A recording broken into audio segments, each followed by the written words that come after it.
여러분 안녕하십니까. 일요일 밤입니다. 벌써 자정입니다. 아까까지는 비가 내리고 있었습니다. 이렇게 또 한 해가 저물고 있습니다. 누구에게는 시간은 참 느리게 가는데 또 누구에게는 이처럼 시간은 너무 빠르게 지나가고 있습니다. 오늘은 대통령이 한아세안 특별 정상회의란 회의에 참석차 부산으로 내려가고 별다른 정치 뉴스가 없을 것으로 보였죠. 그런데 저녁 무렵에 아니나 다를까 청와대가 또 뉴스를 만들었습니다. 대통령을 따라 부산으로 간 정의용 안보실장이 지소미아 종류를 둘러싸고 일본 언론의 보도와 일본 정부의 태도에 강한 유감을 밝히고 나온 겁니다. 뭐 그냥 유감이 아니고 정말 강한 유감이라고 스스로 말했습니다. 어제 제가 한국과 일본 중에 누가 거짓말을 하고 있나 하는 영상을 올렸는데 바로 그 문제였죠. 이 문제 정답은 조금 있다가 다시 가려보기로 하고요. 오늘 또 여러분들에게 제가 질문부터 하나 드리도록 하겠습니다.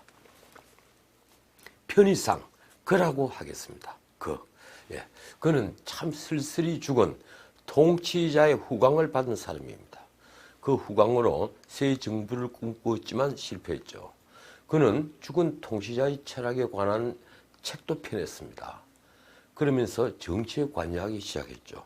곧 죽은 통치자의 철학을 이어받은 상징적인 인물이 되었는데 시민혁명 뒤에 치른 대통령 선거에서 당당히 당선됩니다. 그런데 그의 당선은 그 나라로서는 최악의 선택이었습니다. 그를 두고 당대의 한 지식인이 아주 재미있는 평가를 했습니다. 평가는 이렇습니다. 서툴게 교활하고 촌스럽게 순박하고 어리석게 숭고하다. 아주 유명한 말이죠.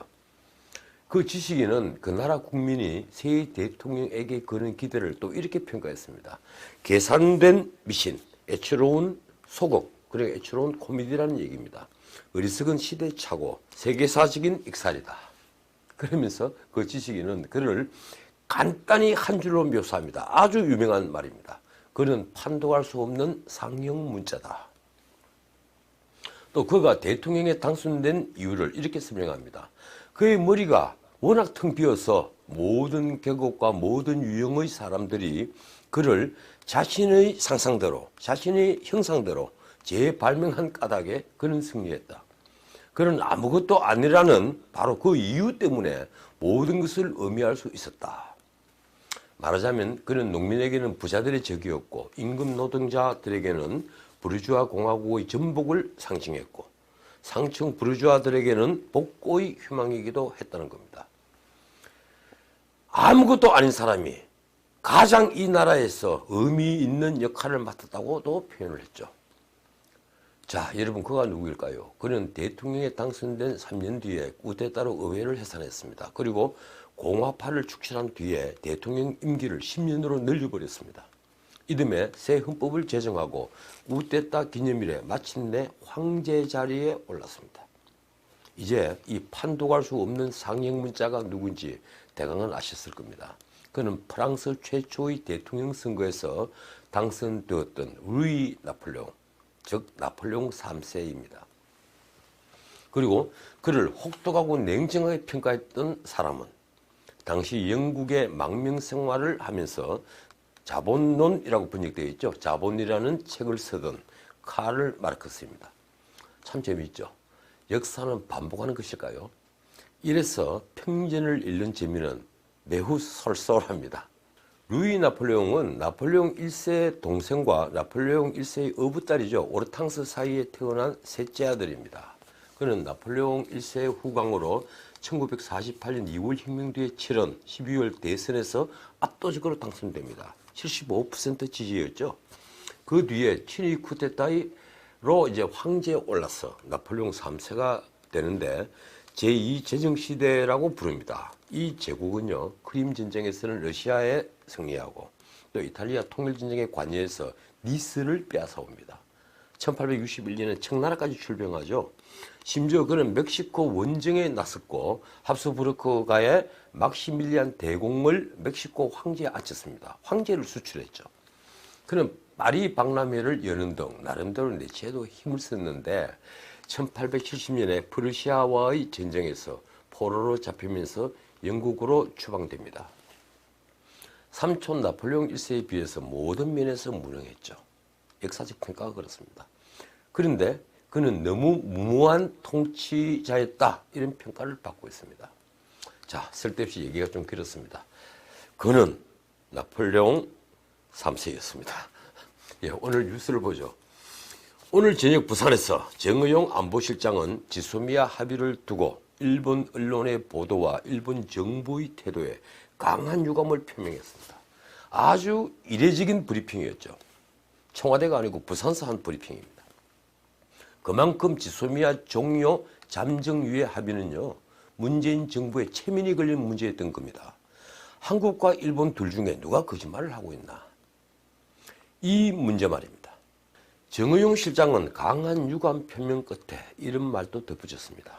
앞으로 이런 행동이 반복된다면 한일 협상 진전에 큰 어려움이 있을 것으로 우려한다.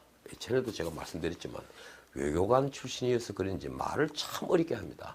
쉽게 말하면 이렇죠. 일본이 자꾸 제고하면 파토나 버리겠다, 이 말이죠. 우선 무엇이 정 실장이 브리핑에 나서도록 한 걸까요? 일본 언론은 이렇게 보도했습니다. 일본 정부는 한국이 지소미아 종료 유예와 WTO 제소를 중지하기로 해서 무역 규제를 그대로 유지한 채 국장급 회의에 응하기로 했다. 아사히 신문 보도가 이렇습니다. 아베 총리가 주위 사람들에게 말하기를 일본은 아무것도 양보하지 않았다. 미국이 상당히 강해서 한국이 포기했다, 이렇게 말했다. 또 총리 관계자의 말을 또 아사히 신문이 빌리고 있습니다. 일본이 수면 아래서 미국 정부뿐 아니라 미국 의회에도 작업을 해서 미국 상원이 21일 결의안을 하루 만에 가결했다. 워싱턴의 파괴력은 엄청나다. 한국을 옥죄었다. 그러니까 일본이 미국의 로비에서 미국이 지소미아 종료에 강력 반발했고 결국 한국 정부가 종료 유예를 선택했다, 이런 취지의 보도를 한 겁니다. 마이니치 신문도 한국이 양보를 했고 일본은 받아들였다, 이런 제목으로 보도했습니다. 산케이 신문 보도가 아주 자극적이었습니다. 오늘 하루 종일 우리 방송들이 내보낸 제목입니다. 일본 고위 관계자의 말을 빌리는데 그 제목이 이렇습니다. 거의 일본이 퍼펙트 게임이다.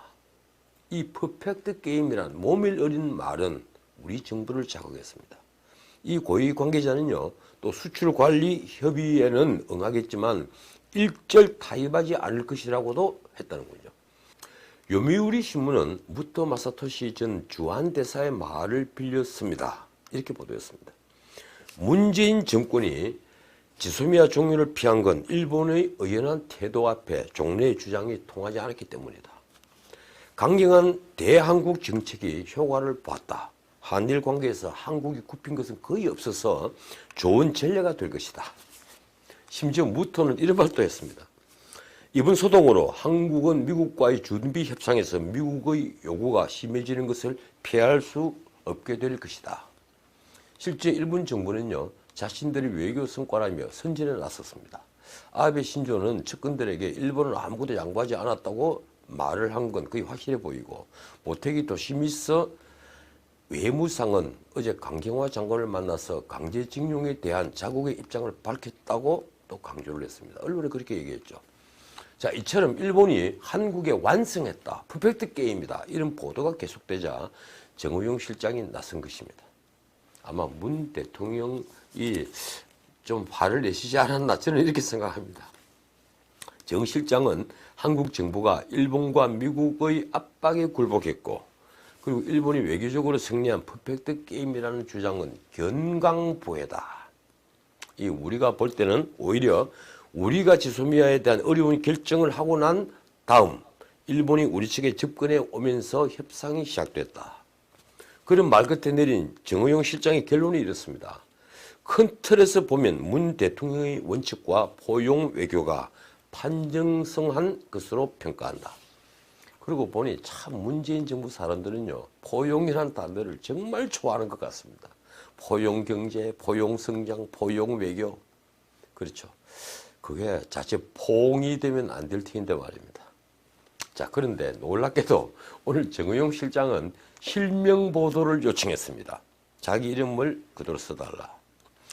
어제도 그제도 이 지소미아 문제를 둘러싸고 청와대발 뉴스에 나온 게 고위 관계자, 핵심 관계자 이름이었죠. 그 이름으로 브리핑이 된 거죠. 그래서 그 고위 관계자, 핵심 관계자가 누군지 온 국민이 궁금해했죠. 그런데 오늘 정의용 실장은 당당히 내 이름을 쓰라고 기자들에게 얘기한 겁니다. 그러면서 그는 외교관이 조음처럼 쓰지 않는 용어를 거침없이 사용을 했습니다. 앞서 견강보해라는 말도 외교적으로 쓰긴 힘든 말이죠. 아니 써서는 안 되는 말이죠. 그건 무슨 뜻입니까? 이치에 맞지 않게 자기에게 유리하게 끌어다 붙인다 뭐 이런 뜻이니 상대에 대한 모멸에 찬 말입니다. 정 실장은 또 이렇게 못을 박았습니다. 이것이 최종 합의가 안 되는 점을 다시 명확히 밝힌다. 영어로 You try me라는 말이 있는데 한쪽이 터무니없는 말을 자극하면 내가 어떤 행동을 할지 모른다는 경고성 발언이다. 친절하게 영어 해석까지 했습니다. You try me. 일본이 이 말을 하고 싶다. 정 실장님, 이왕 영어로 하시지 그랬습니까? Why don't you try me? 이렇게 말입니다. 자, 정 실장이 지적한 점은 세 가지입니다. 첫째, 22일 한일 정부가 합의상을 발표하기로 한 시점보다 이르게 일본 언론은 합의 내용 일부를 보도했다. NHK였죠. 둘째, 공식 발표 시점보다 일본 정부는 7, 8분 늦게 발표했다. 예. 그리고 셋째, 일본 경제 산업성 발표 내용, 즉 한국을 백색 국가에서 제외한 조치를 유지한다 하는 이 발표는 합의 내용과는 다른 것이다. 제가 이틀 전에 이 지소미아 종료를 잠정 유예한다는 걸 다룰 때 바로 이 산업성에 있는 이 관료의 말을 짚었습니다. 이 마지막 세 번째가 정말 중요합니다. 정의용 실장은요, 한일 외교장관 회의에서도 우리 측 항의를 받은 일본이 우리 입장을 이해한다면서 경제산업성에서 부풀린 내용으로 발표한 것을 사과했다고도 말했습니다. 말하자면 강경화 장관이 왜 산업성 관리들이 그 앞으로 백색 국가에서 제외하는 건 아니다 이 얘기를 왜 한 것이냐 이렇게 항의를 했고 이 모태기 외무상이 사과를 했다고 한 겁니다. 그러니까 한일 간의 정책 대화를 하는 것은 한국을 백색 국가에서 제외한 조치를 철회하는 것이 포함되어 있다는 것이죠. 자, 한두 가지만 더 짚고 마치겠습니다. 요즘 미국은요, 주한미군 철수론을 진화하느라 무척 애를 쓰고 있습니다.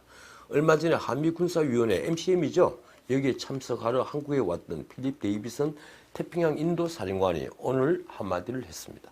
어느 누구도 내게 감축 계획을 말하지 않았다. 난 들은 바가 없다.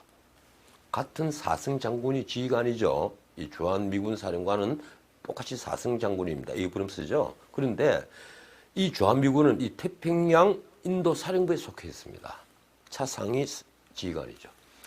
자, 황교안 대표가 단식한 지 닷새째입니다. 청와대 앞에 텐트를 치지 못하자 길바닥에서 잠을 자는 철야농성을 하고 있습니다. 오늘 비까지 오는데 말입니다.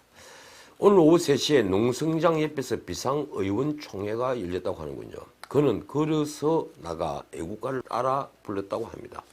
그리고 다시 농성장으로 복귀했다고 하는군요. 낮에는 이낙연 총리가 예고 없이 찾아왔다고 합니다. 황 대표의 농성은 이처럼 모두가 지켜보는 가운데 찬바람을 피하지 않고 벌이는 공개 노숙 단식입니다. 아마도 체력은 아주 빨리 고갈되겠죠. 그가 청와대 앞에서 단식을 하는 것은 공수처법이나 연동형 비례제에 대해 문재인 대통령이 태도를 바꾸지 않으면 여야 협상 자체가 어렵다, 안 된다는 것을 잘 알기 때문입니다.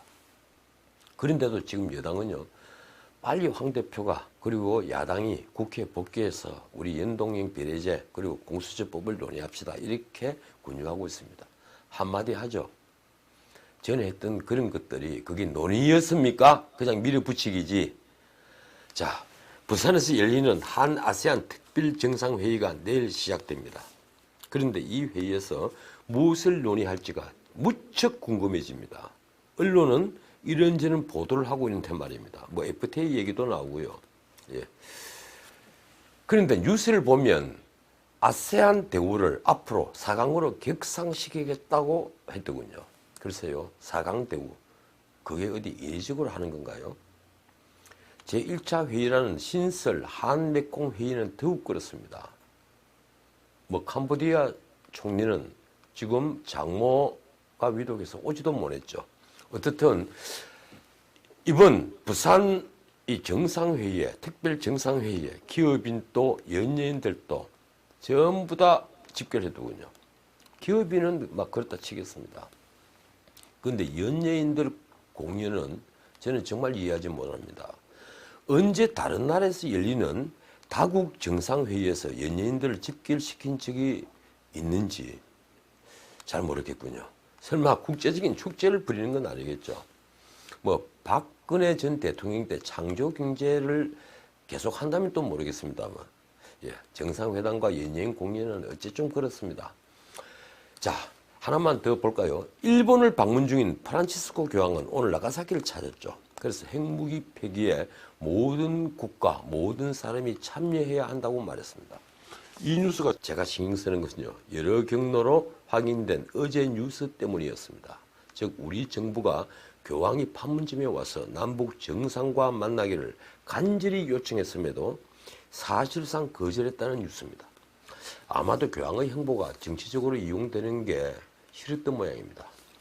자, 오늘은 여기까지입니다. 예, 밤이 너무 깊었습니다. 오늘 밤 다시 추워진다고 하는군요. 예, 지금까지 지는 칙이었습니다.